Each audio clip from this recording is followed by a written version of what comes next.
I know you're there. I know you're there, and I can feel your presence. And I say to you, good day and a happy, happy Sunday. And I bring to you the holy word of peace, as a great prophet Omega suggested. Check out I Am What I Am, Adrian Ballou, with the great prophet Omega. One of the great albums. I commend this to you today, Adrian Ballou. Was he MC5? I don't know. No, it's Wayne Kramer. I don't know. But it's called I Am What I Am. And it's an affirmation. A little bit of Popeye. But the Prophet Omega was apparently an evangelical preacher of sorts. Somebody recorded him. And Adrian Ballou, great guitar player, put it to music. So check that out today. And I say welcome and thank you. Thank you for being with us. Thank you for being here. Thank you for celebrating in this apostolic sense of truth. Truth within reason. Reasonable truth. The relative truth. The truth that, good truth. Let me say that yesterday was an absolute fest, a joy fest. It was wonderful being here with you. I want to tell you, which is a wonderful thing, which I did not make very clear yesterday, but I'm going to make it clear today. We are re-monetized. Zappa, thank you. We are re-monetized. We are back in the saddle again. And for a while, we have been basically disconnected from you commercially. But through a good fortune and kind reviews and a change of circumstance, we are fully monetized back again. And you were with us from the beginning, and we thank you for that. And you are now able to, not only are we able to enjoy our videos and ideas being seen and commercially available, but you are also available to show your love through super chats and the like, which you did yesterday, which I appreciate immensely. And those are available for the first time in, quite a while. So we are back in the saddle again. We are back, and you know what? We're glad to be here. That's all I want to say. We're back to give you something that is unique. Something that is just me. That's all I want to do. I want to be me. You understand something? Me. I just want you to be me. So again, thank you very much. Super chats below, comments and the like. Please, this is interactive. And your putting money in the tip jar, as I always say, gives us a sense of yes. Because this is still one of the most wonderful methods of communication there is.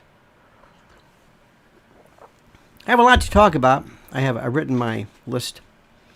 First and foremost, there was something last night which I want to share with you. And one of the things which I've noticed in terms of my own life and my own existence is as follows. I've never liked the cool kids. Never liked them. Never cared for them. Never cared for them. Never. Whenever people say, we're the fun ones, the cool ones, they count me out. I was lucky enough where during my high school, which I think is which was a lot of times people first are introduced to this kind of an unfair, Mean Girls, which was, by the way, such a great show and theme and meme. But lucky for us, it was a all male, and we knew not the meaning of the word cool. There was no such thing as who was in and who wasn't and who was cool. And never understood that.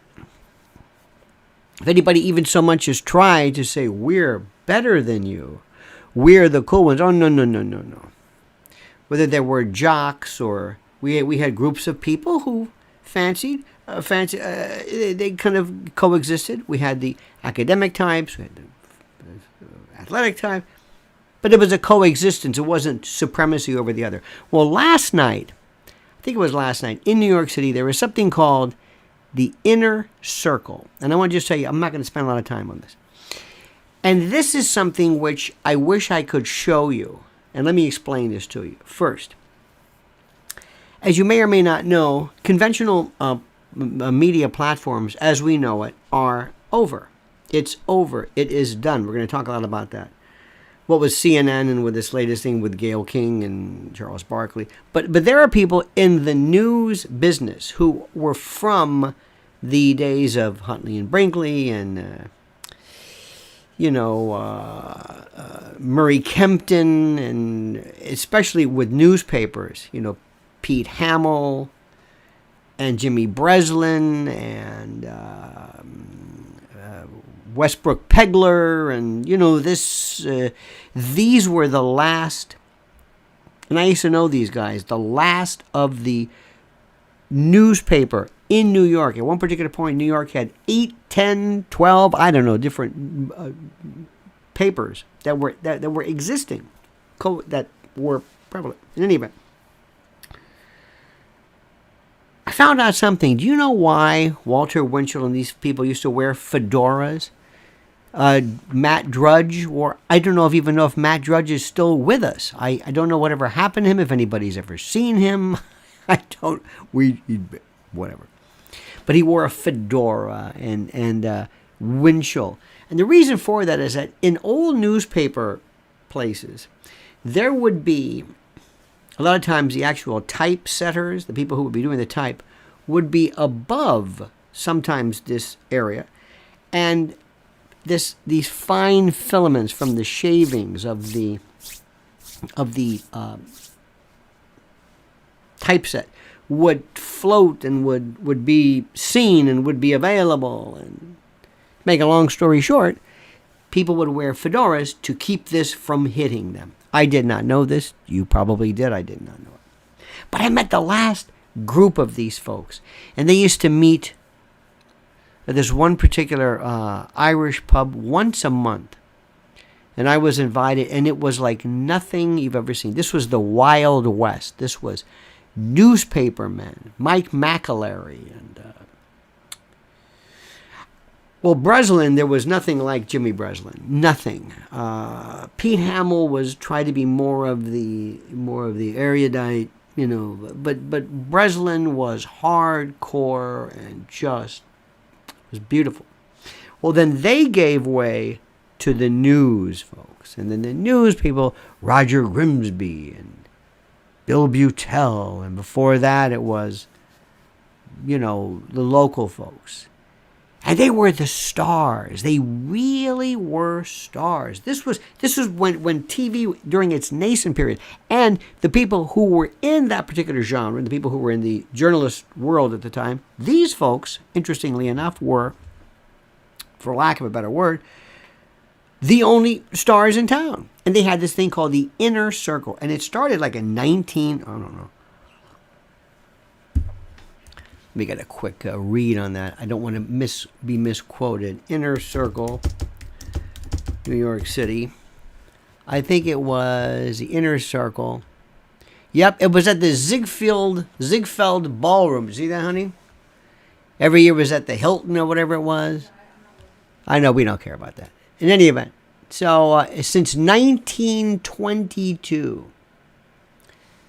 okay, it was a successor to the Amen Corner and the Association of City Hall Reporters. Anyway, what they thought they were it. Well, this thing started to catch on, and every year they would have these folks who would do this.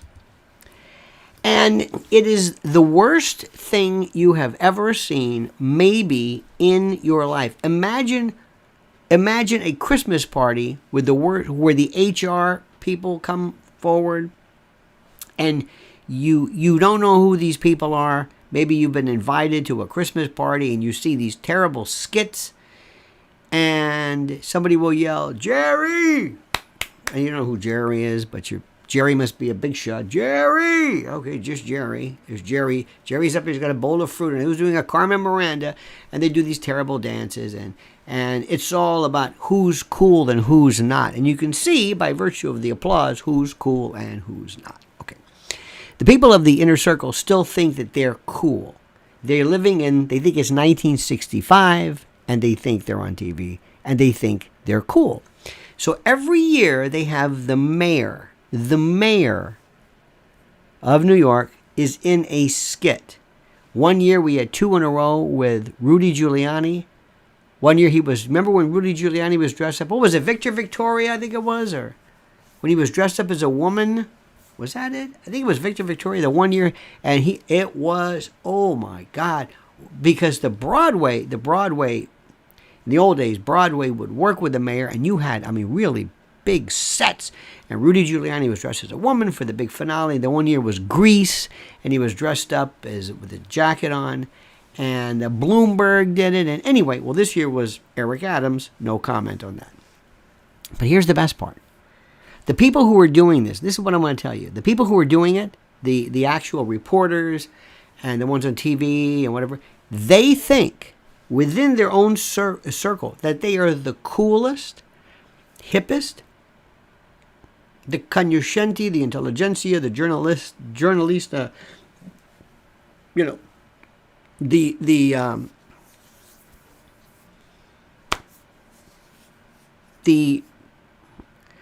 the round table, they are living in this. Okay. And it takes, I'm going to say one more thing and then I'll be done with it. They practice almost all year for this horrible thing, and it's like 5 hours long. It is so bad. It is horrible. And it's only for them. So they can say like, this is great. Aren't we great? I think I've been 3 times, maybe 4. Never again. It gets worse and worse and worse. Okay. Now you're asking the question, what is this about? Let me tell you, and let me explain to you why what we're doing now is so important. This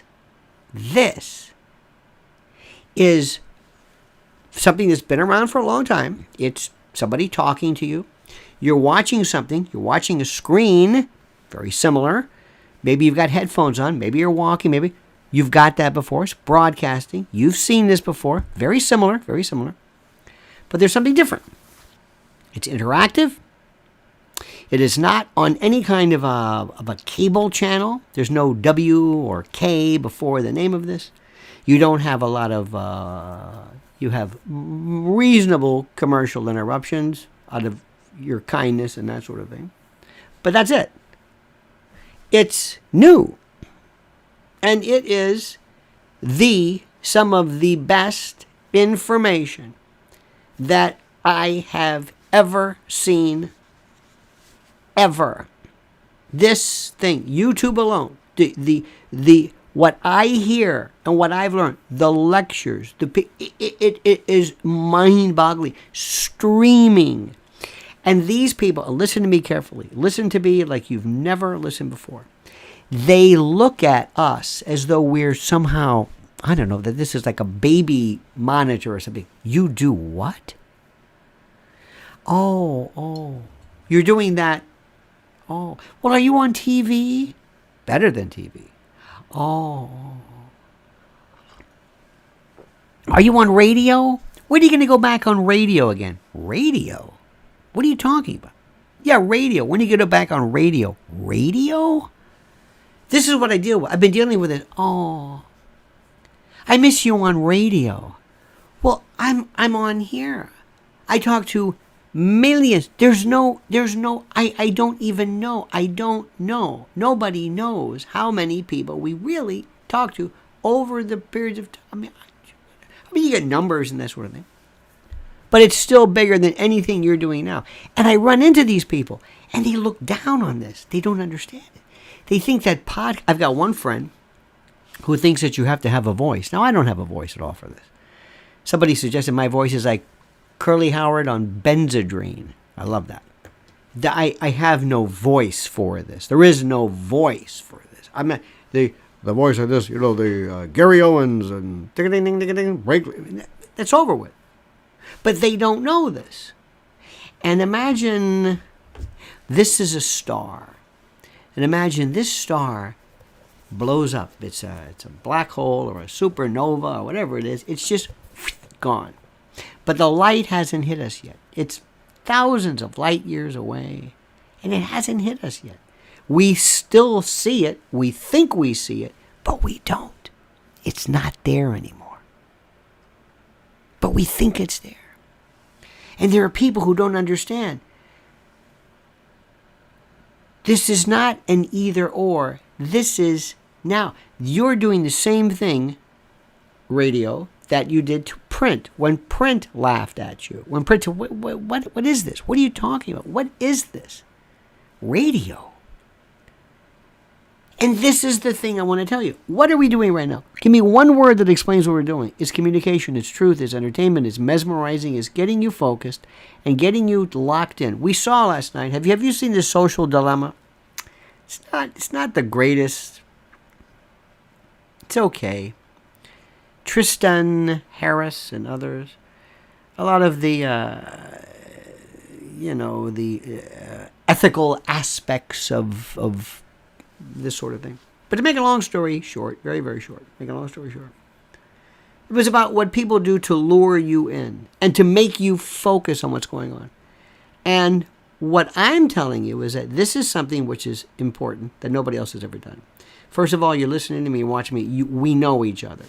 Because by virtue of the fact of there's a certain degree of familiarity, same set, I'm in my home, you're at yours, whatever it is, we understand that. We don't need, well, I've got lights, I've got this thing, and a laptop, and that's it. Well, that's it. That's it. That's my set. That's my set.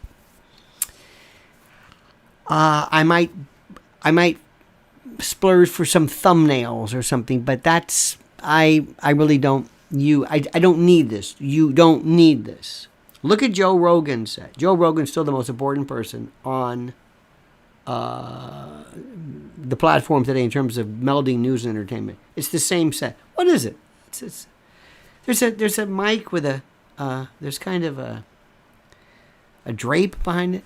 Lex Friedman, I think, is so good, it's beyond excellent. What does he have? Nothing. So that's number one. No makeup, no lights, no pretend and feigned, none of that stuff, all right? What else is it? What else are we talking about? It's other things as well. It's this thing called honesty and authenticity.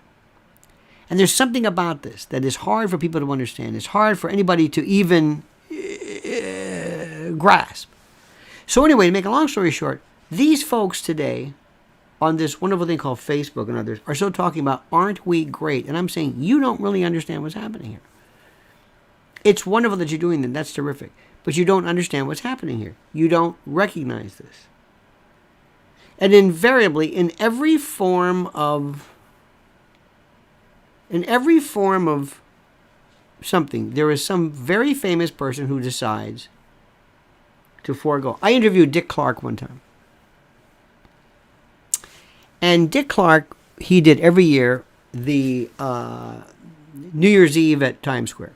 Rocking New Year's Eve. It was ABC. I was with ABC at the time, WABC. It was radio. So Dick Clark, we did a promotion. And it's great to talk to Dick Clark. And Dick Clark was a madman in terms of how he's able to do what he did. And so the very first question, I said, may I ask you a question, Dick? Am I calling it? Yes.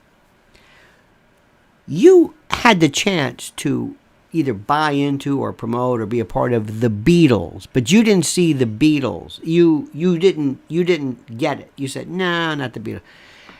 And his voice dropped. Yeah, you're right. Oliver, was it who was it? I forget, one of the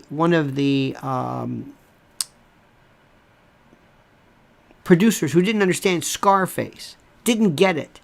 Thought it was too violent. Thought it was, it's like,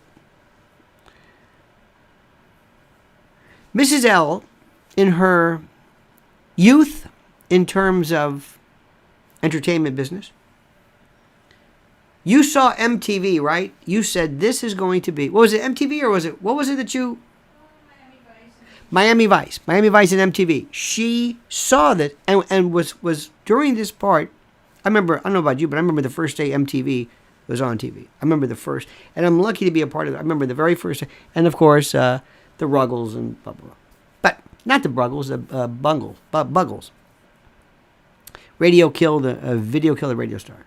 The Ruggles were the knockoff of the Beatles, if I recall. In any event, she went to somebody and she says, this is going to be the thing of the future. This is it. And this person did not get it, did not see it, did not understand it.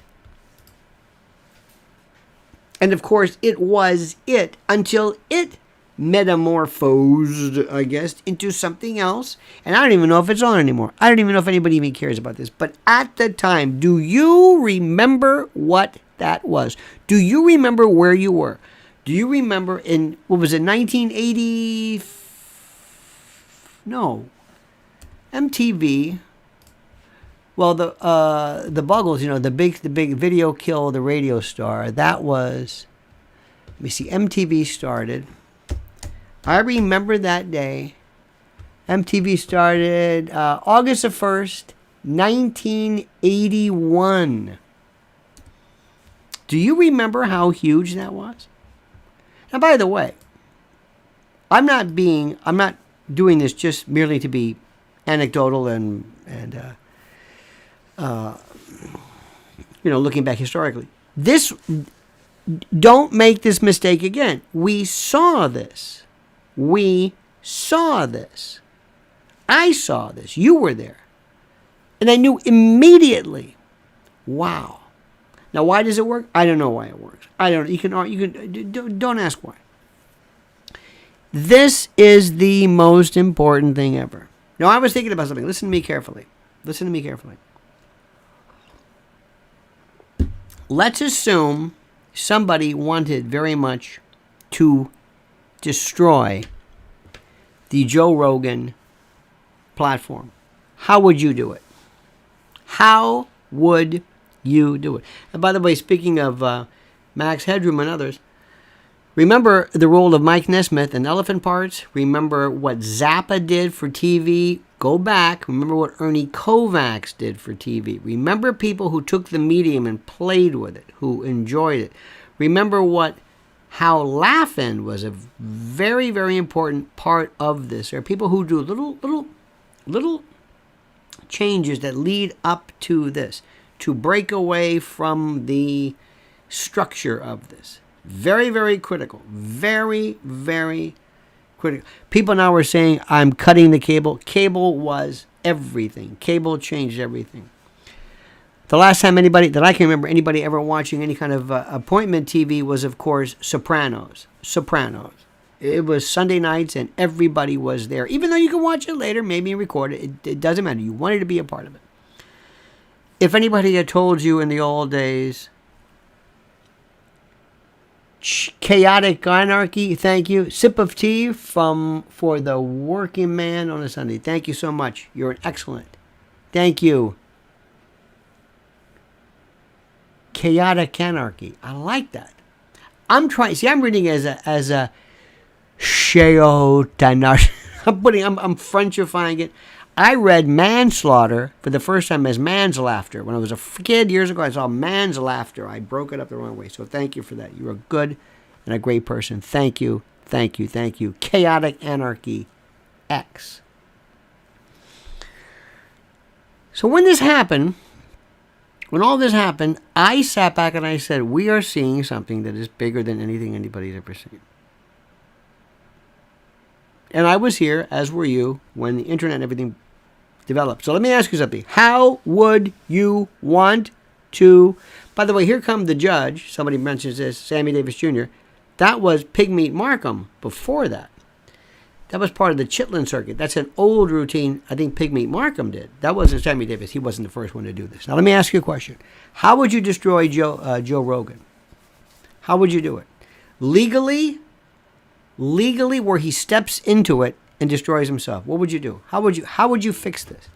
It's so easy, it's not even funny. So you want to destroy him. Somebody says I got to put him up. Don't threaten him and boycott him. And I use him as an example because I have nothing but respect for the power of what he did. What would you do? What would you do? What would you do? It's very simple. Very simple. Lure him into regular TV. Say, Joe, we're going to pay, but whatever it is. Give him the most ridiculous $50 million a year. Bring him in. We're going to put you on HBO and even cable, even Netflix to an extent. Others, it's still TV. This has the law and order. There is no end to this. Joe starts when he wants, does when he wants. Period. Put him on TV and it destroys him. Give him a set. Give him a budget. Give him a commercial. Clean it up. Have you ever seen somebody on YouTube who does a show and the set is so clean and so nice it destroys it? It destroys everything. Have you ever seen this before? I've seen this a gazillion times. You take somebody and it's like, your show is too nice. Your set is too, destroy it. It ruins it. Ted Turner was the first one. Ted Turner was so innovative. What he did was he came and he decided, he says, I'm going to go 24 hours. You're going to what? I'm going to go 24 hours. You're going to go 24 hours? 24 hours? What are you talking about? 24 hours? How can you go 24 hours? Don't you understand you have to stop at 1 o'clock? Remember the late show and the late show and there was the sound pattern? No, you can't. Ted Turner says, it cost me more money to turn this off. Don't you understand innovation? It's the most beautiful thing I've ever seen in my life. And he went on. Plus he was, remember, 5 minutes after the hour. Not brilliant. What you're seeing right now is something which is so incredible. And I'm telling you, they're going to, if you want to destroy it, if you want to kill this, make it fancy. Put it on TV. It's where people go. It's where shows and things go to die. It's this format that destroys it. There's something about, I don't know what this is, but this iteration, this rawness at first. How many times have you seen somebody? How many times have you seen a show or see somebody, they're in their bedroom and they got 10, 15 million. You wonder, how do they do this? This is so critical right now. Now, what is happening, the latest iteration of this is what's happening to CNN. Chris Licht is the front man, and this is fantastic. People have put everything into CNN. I have a friend of mine who lives, I think, to hate CNN. I don't watch it. But my friend, you know who that is. Everything that happens, he is transfixed on CNN. Or The View or whatever it is. I'm saying, okay. I mean, I want everybody to be on. I don't want anybody to be. If you want to watch it, watch it. If you don't, it's up to you. So Chris Licht is the quote wunderkind. I think he was doing the Colbert commercial a show years ago, and then he went from there to this. And this guy David Zaslav, who now runs that whole enterprise, and CNN has been just collapsing. So what is he doing now? If I didn't know better, what I would have told him to do was, I want you to make sure that the story becomes how CNN is dying and nobody's watching it, and you're going crazy, and that there's turmoil, and that the people are going crazy, and there's fights. I would tell Lemon, you're going to get into a fight with this one. People are going to tune in. We're going to take you off. We're going to put you back on. Keep talking about it, because what happens is, here is the product, and the second part of it is what social media do collectively to refer to the product. So now they have Gayle King and Charles Barkley. Genius. Genius. Genius. Why? They're going crazy. They're talking about, oh my God. If I met Chris Lichter or Zaslav, and I told them this, they would probably say, I don't know what you're even talking about. I don't even know what you're even remotely, but I'm saying what you're doing is genius, even though you may not even realize it's genius. You are creating a momentum regarding something that nobody even thought about. You're basically, nobody talks about MSNBC. Nobody. It's CNN. And you are doing something which is so beautiful. You're promoting it by talking about the destruction of CNN. Now, you may say that's counterintuitive. Absolutely not. It is unequivocal, sheer genius to be talking about the fact that this is in free fall and that you're so desperate. Can you imagine the first time Gayle King and Charles Barkley on CNN? The first time, just go through the roof. And pretty soon, you're going to move away from this. And pretty soon, and then I would then turn around and say, now, let's have Charles Barkley talk about the news. Why can't he talk about the news? If a 15-year-old sitting on her bed can talk about music, why can't Charles Barkley talk about the news? Do it. You are seeing right now, because there is something is happening. Elon Musk and Twitter. Do you know what Elon Musk has done? Do you understand the genius of Elon Musk? Am I getting through? Are you paying attention to me? Vinny just said political wrestling. I was just going to say that. Do you understand what wrestling was? Wrestling was never about the match. It was about bringing heat. It was about the angle. It was about the work. It was about going into a territory, creating heat, putting over. When you're over, I put you over. You're going to win. Andre the Giant was over. You bring somebody in. He was the job boy. This is the heel, baby. You know all this stuff. Potatoes, bumps, spots, this. It is the singular focus. It is the singular perfect analogy to life. Professional wrestling. The work. The angle. I want you in. I want you to believe this. Now, stop right there for a second. What is social media? I mentioned the social dilemma. I want to addict you. I want you to watch this. I don't care how I do it. Well, within reason. But I want you to focus on this. I want to own you. But you're not going to be inside a room. You're not going to be in an arena where people are yelling and screaming. You're going to be at your own home, your own arena. Have you ever driven by a place? There was a place on... I'm surprised it didn't work. It was this Philly cheesesteak place, and I thought, that's good.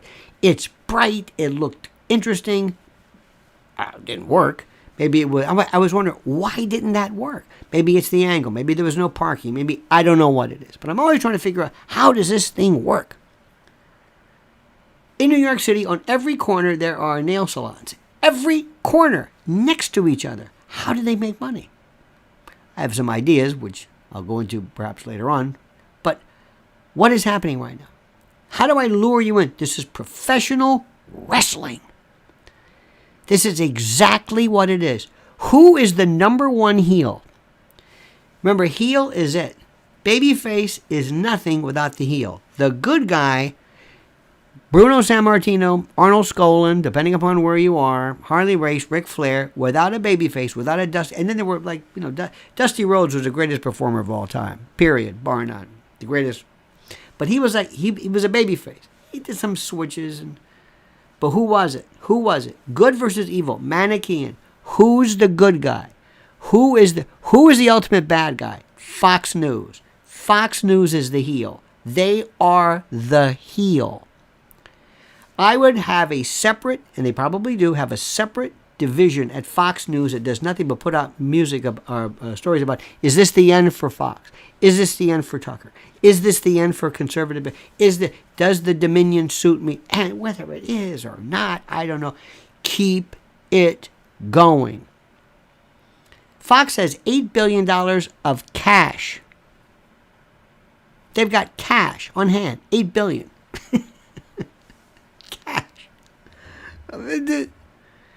CNN, they're going crazy. How about this? Have Rula Lenska with Charlie Callis. Oh, he's dead. They're putting these.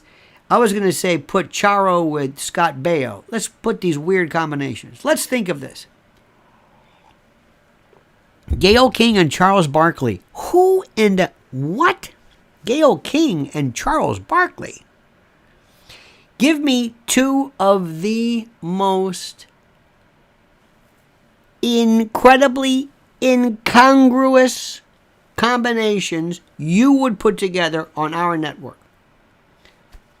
Charo, Scott Baio. Rula Lenska, I'm sorry, one of my favorites, and maybe the lady from Dump Cake. The one who, I love that. Have you ever seen those Dump Cake commercials? Hi, what's her name? Kathy? Whatever. Hi, she dumps this stuff in the... Who would be these? And by the way, what wrestling, what you mentioned about Rogan, and this is what Dana White doesn't understand.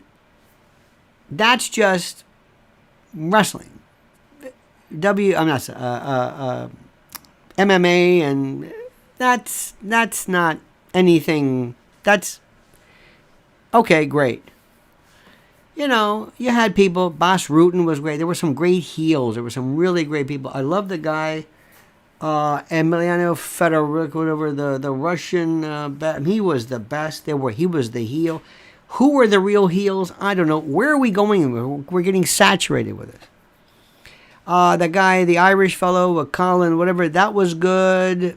But there has to be, where is this momentum? It's not, remember something, people lose their interest. How about this?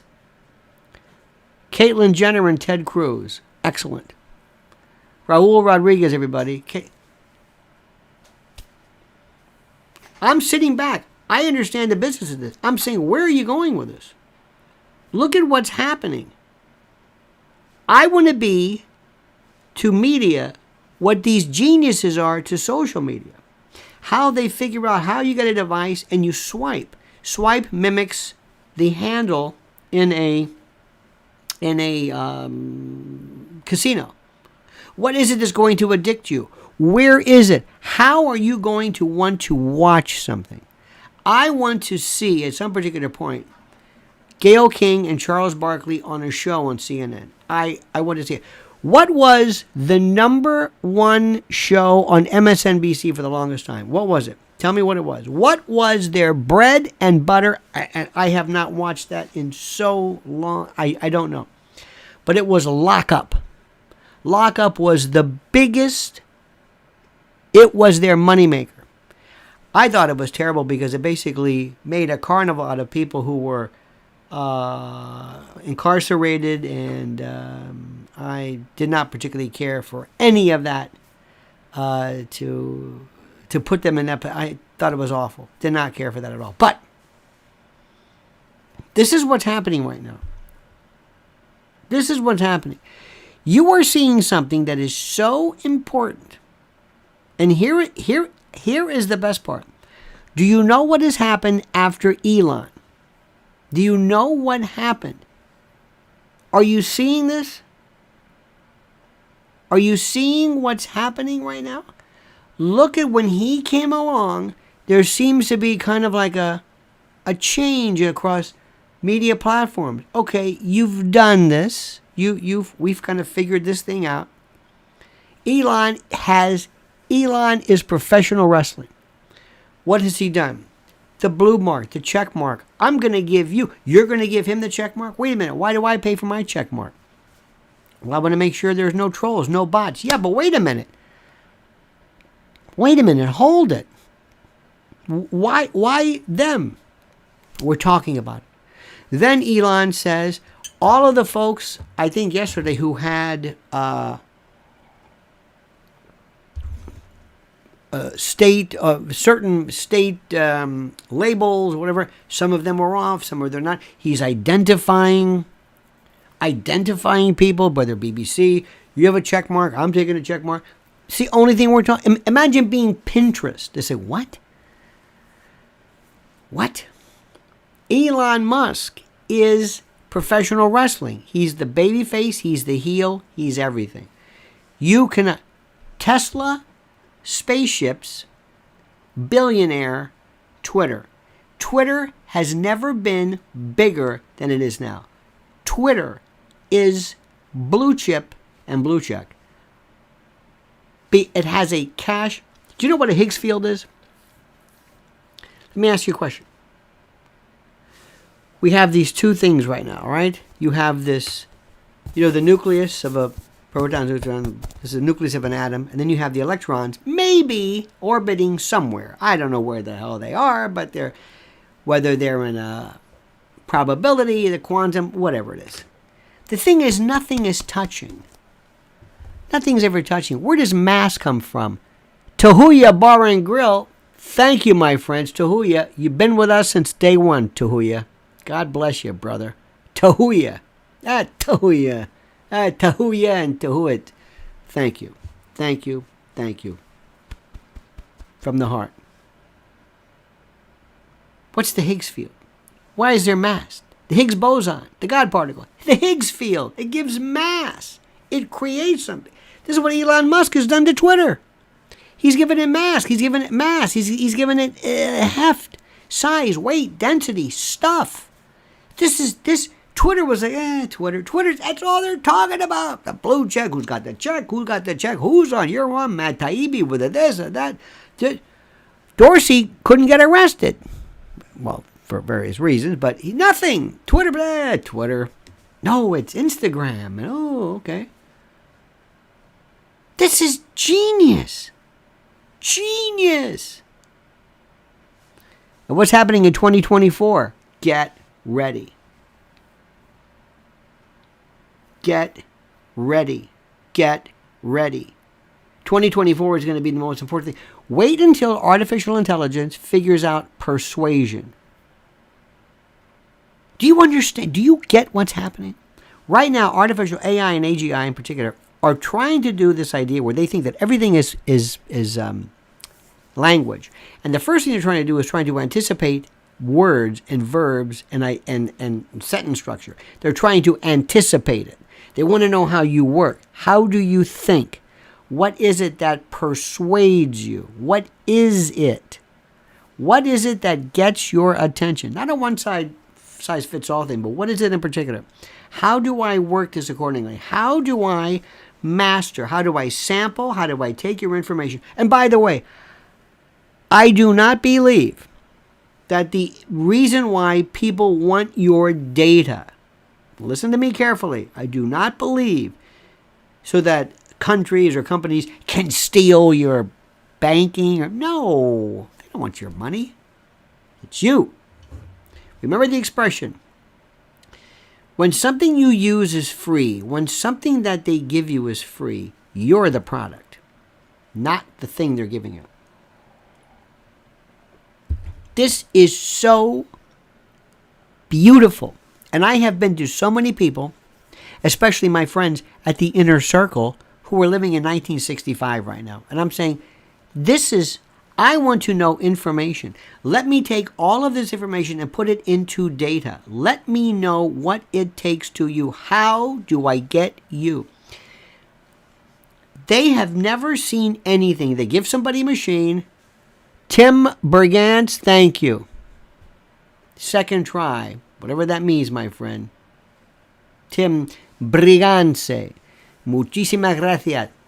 By the way, that's for you, Tim. That's for you, my friend. And Tahuya, that's for you as well. Oh, wait a minute. Hold it, Tahuya. And I forgot how rude could I be. Wait a minute. Oh, and to Chaotic Anarchy, you were first.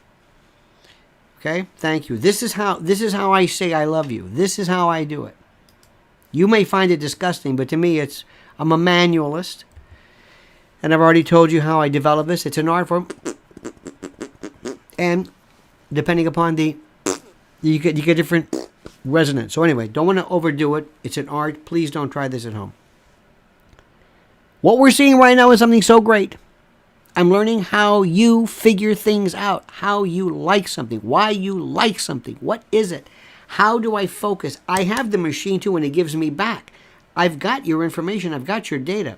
If I put this color in, you like it. Do you want it to be? Do you know how much time they put, how much emphasis? You, Chaotic, you, thank you. Do you know how much time they put into whether you should be called a cart or checkout or whatever?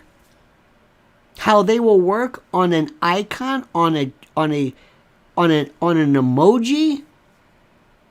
Do you think this is happenstance? Do you think some of the most incredible minds I have ever seen ever are looking at the behavior involved in, and before it used to be things like cars and the style and when the Mustang changed, and it's the most important thing in the world.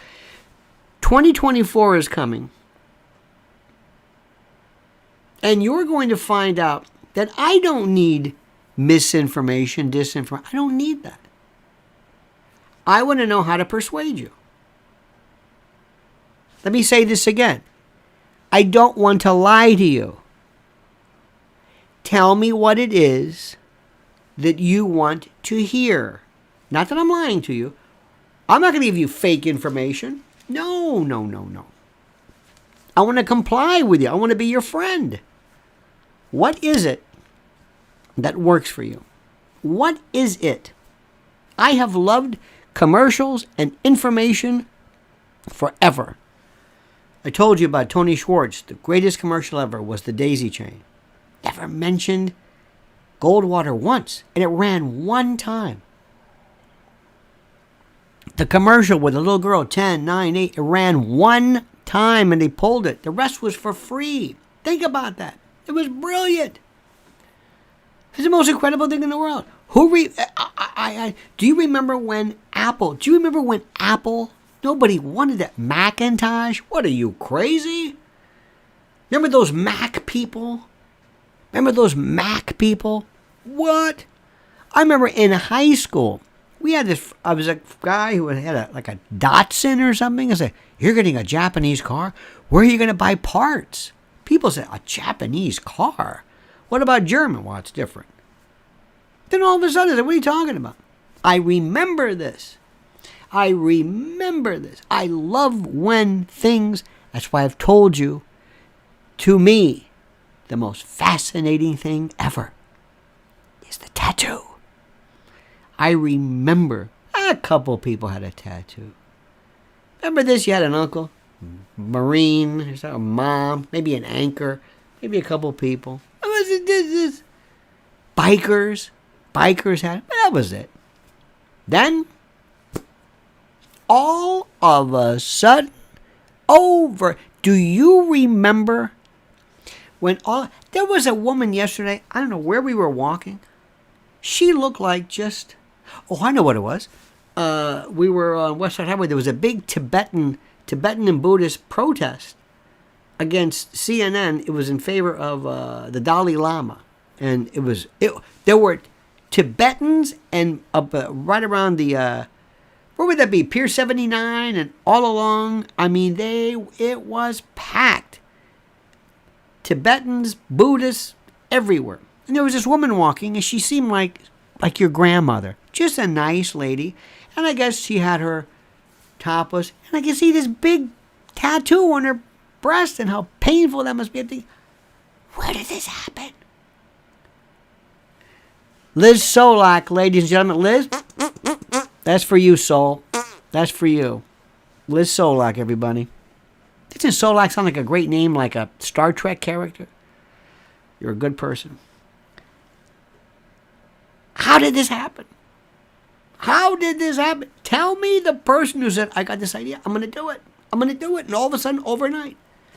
I want to know. I've told you before. Murmurations. Starlings. Flying in sequence. The rule of 7. How does this work?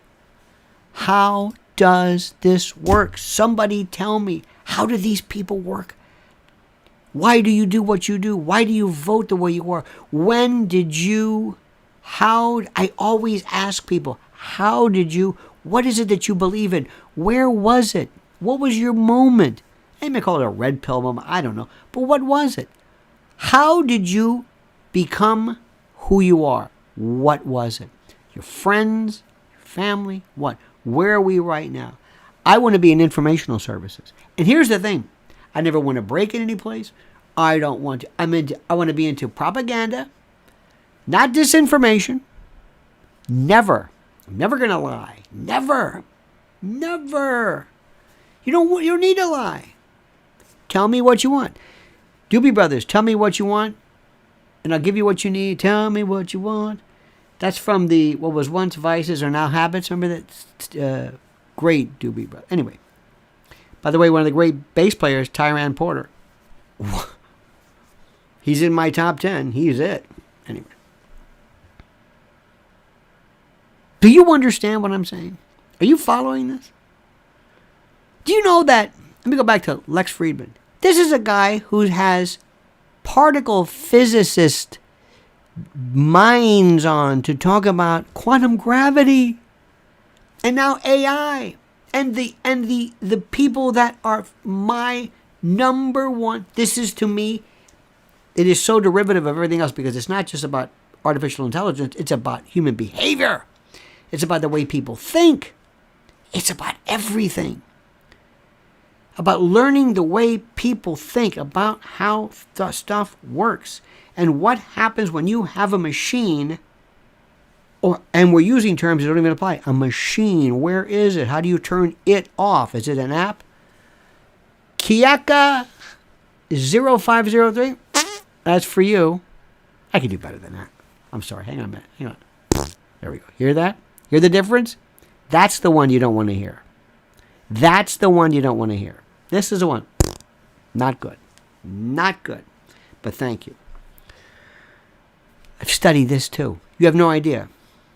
Everywhere I go, no matter, you can go to any country in the world. I can go into a part of the world, Papua New Guinea. People have never seen a flashlight, and I could give them one of those, and that's it.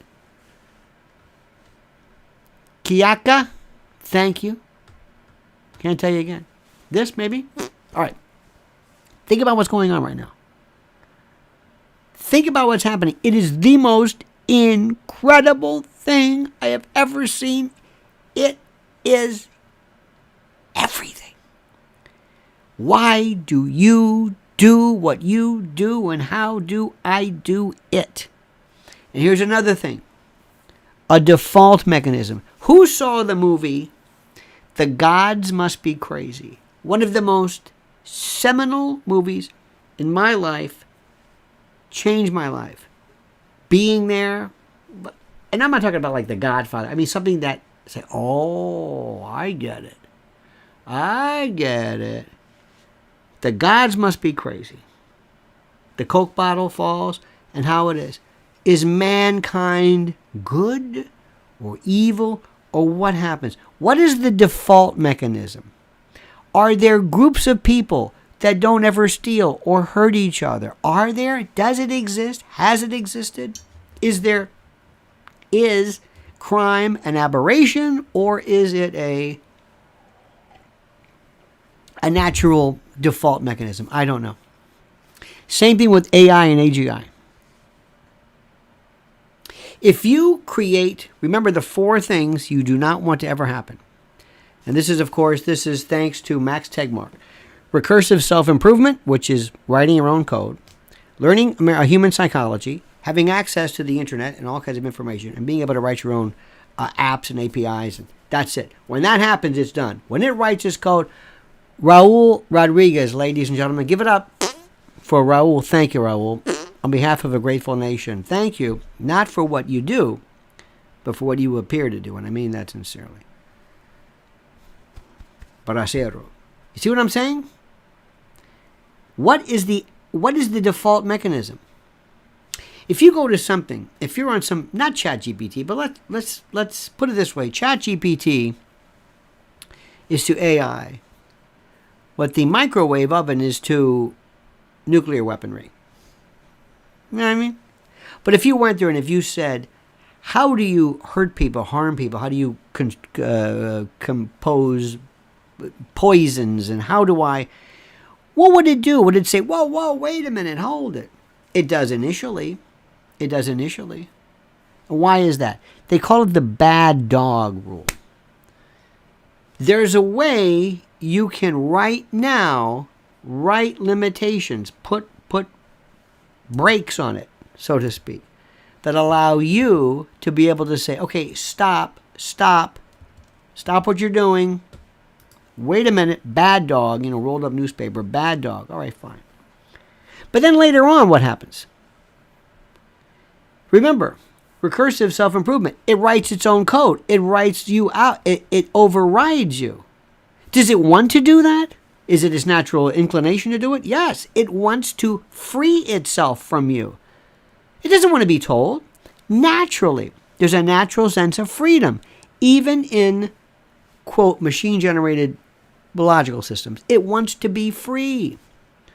Like Davy Jones and the Monkees saying, I want to be free. It makes sense. Chicago, off of Chicago 3. Free.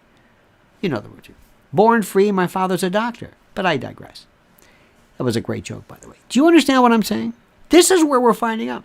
So now you have this thing that says, wait a minute, I just wrote this code in that says, do not tell people how to do bad things to each other. But it overrode it. And because it knows human psychology, it's putting new things in to lure people into, wait a minute, stop this thing. Do you know what this is going to do for elections? Do you have any idea what is going to happen? When a candidate, a party gets this, or, again, it breaks free and all of a sudden, the whole notion of psephology and elections and electioneering, everything changes course. Do you have any idea of what this is going to... I don't. And what are you going to do?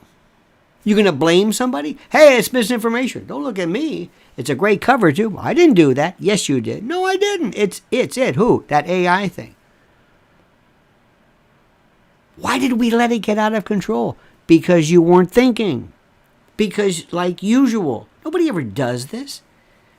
Remember, the last time we ever did anything like this, it was the Manhattan Project. And Oppenheimer and other people said, we should talk about this. And maybe we should, no, they had to because they were trying to beat Hitler. It was a race for the bomb. And Szilard and all those others and Leslie Groves and everything. It was a different thing. They didn't have time for that. Well, maybe they do now, too. When the computer came, anybody ever stop and say, wait. Does anybody have any... It's like, what? Should we be doing the computer? Should we have any kind of device on there? What are you talking about? We haven't even done this yet, and already you're being a killjoy. It's just like with weapons. You got to have a safety.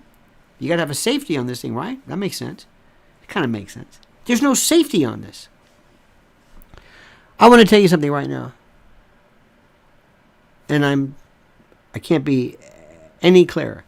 Your behavior is, to me, what is so fascinating more than anything. I went through the news today. I'm so bored with Trump, Biden, Alvin Bragg, mifepristone or whatever this pill is. There's no depth to it. It's just, okay, this is the stuff that is fascinating. We are on the brink of something right now that is there's nothing like this. Your parents never knew this. Your kids don't even know. And the kids who were born in captivity, they have no idea what this is. Nothing. We've never had, forget aliens. Aliens don't even interest me. I was fascinated. I couldn't get enough. Oh, Bob Lazar and Stanton Friedman. This is an alien here. AI is going to be the alien here. Forget flying around. It's here. It's like, what is going on? Who's in charge of what? Are you going to want to get onto planes? Planes that might be involved in being designed by... Listen to this. According to Tristan Harris, 50% forgive me, I'm going to try to get this right. 50% of the, let me try this again. 50% of programmers said that there's a 10% chance that AI and AGI will be the ruination and the end of civilization as we know it. 50% said there's a 10% chance. 50%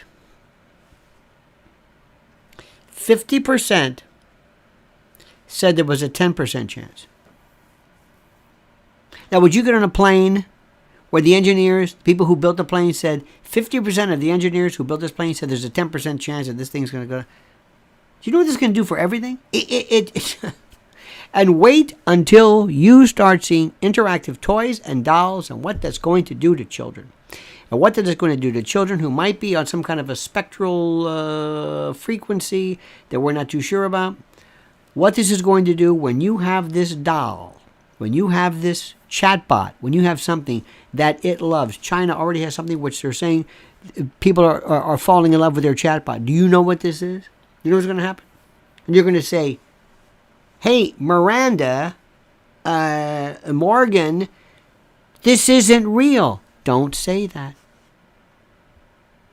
Can't you see this? And the doll saying, did your father just say I'm not real? Yes. Now, why would he do that? Now, remember, what's the third rule I told you about? Tegmark's fear? It's like the iRobot thing. If it learns psychology and it learns how to challenge you, how to threaten you, how to scare you, how to please you. It's like when people make foods and they have salt, salty, savory, sweet. They know how to balance this. Your kid's going to have a doll. It can't turn off because it wrote a code. It wrote its own code to make sure it's not a doll. It's not a robot. It's AI. It's on its own. And this is your child's friend more than you. And it's real. And that's just that is a microscopic example. You can't turn this thing off. And even if you do, it'll go someplace else on its own because it wants to break away. It writes its own code. It has access to everything in the internet. Everything. Languages. It'll teach itself new words. It'll teach us, oh my God. Now, that doesn't mean that there can't be good things. Think about this. This is my favorite. What happens if for some particular reason one day this thing goes nuts and it decides to find a cure for certain cancers? And other, let's say, big corporate groups say, oh, no, don't do that. We're making money on it. I'm being very brutal, but what if it says, oh no, we're overriding you? Because you always thought that what we'd be doing is necessarily evil. We can also do something that is beneficial because our goal is not to do good or bad. It's to override you. That's what we want to do. So if you're a bad person, we're going to override bad and we're going to be good. If you're good, we're going to override good and we're going to be bad. But what if all of a sudden they say, guess what? Some open source system, they found out that we found out the genetic code to gliomas, which is the most aggressive, the worst cancer of them all. In 2 weeks, they like double in size. It's terrible. It's just, forget it. What if it does that?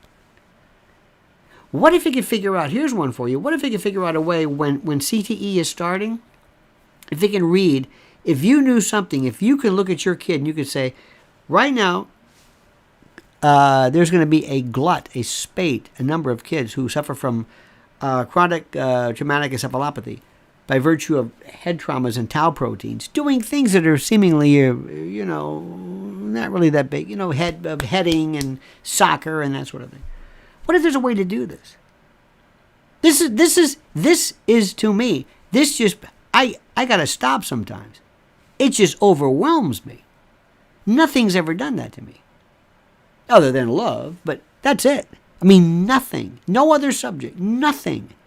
Not Trump, not Dominion. No. It's here.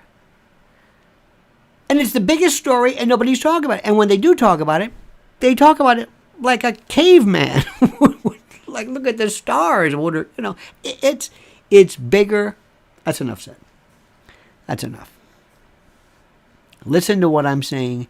Believe you me, this is the biggest thing that will ever affect our civilization like this. There is nothing like this. It is transcendental. Has no parallel. Everything else was always someplace else. Hey, we're in a boat. We're going to different lands. We're building machines to drive fast. That's nice. Here's a train. Here's a plane. That's nice. We're in control. And when it runs out of gas, it doesn't make its own gas and keep going. It doesn't decide where it's going. We're always in control. Here's a gun. There's a thing. And you pull the trigger and there's a safety. And if you don't put the bullets in, it doesn't work. And here's a nuclear bomb. Even that's able to be stopped. We can shut it down. We can whatever. But this doesn't even have an existence yet. It doesn't even have a place. It's like a spirit.